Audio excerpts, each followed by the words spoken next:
Anyone visited Kyoto has seen this iconic dessert, Nama Yatsuhashi.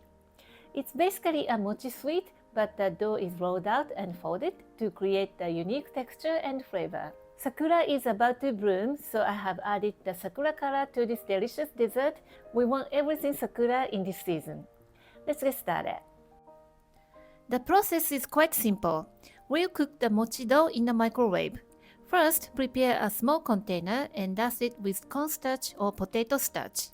Next, divide the white bean paste into 6 equal portions. It's about a teaspoonful or 10 grams per bowl. You can substitute the white bean paste with red bean paste. I know it's not easy to find white bean paste. You will find a link to how to make a white bean paste from white kidney bean in the description box below. Now, in a heat-proof bowl, combine mochiko, sugar, and rice flour. We are going to add a pink hue to the dough. Be careful not to add too much red food coloring. To prevent that, I always tint the border first. This way, you can adjust the color to your liking before mixing. Once you're happy with your color, add the water to the dry ingredients and stir until combined.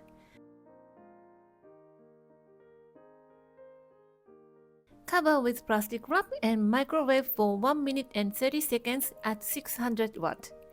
After microwaving, take it out and mix it thoroughly until it looks evenly cooked. This part requires some muscle.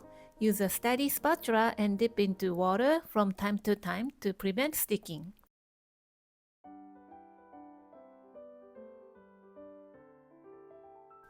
And microwave it again for another minute. Once done, mix until the dough becomes smooth and even.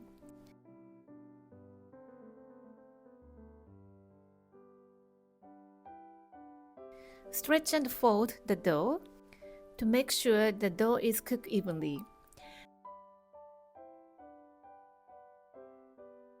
Transfer the dough to your prepared container and dust both sides with starch. Next, turn the dough onto a cutting board and roll it out to about 1/8 inch, approximately 5.5 inches by 8.2 inches.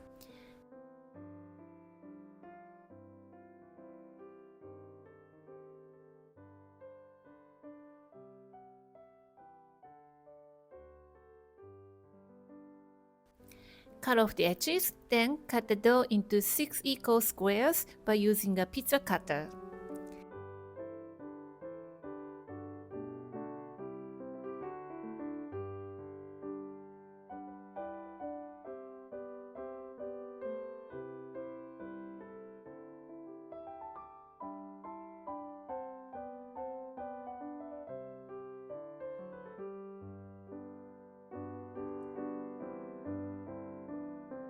Use a brush to remove excess starch.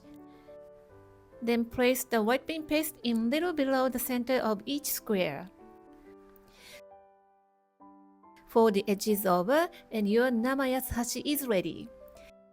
The texture is not stretchy as mochi, but when you take a bite, you will feel a little bit puffy, and next you will notice the chewy and bouncy texture with a nice sweetness.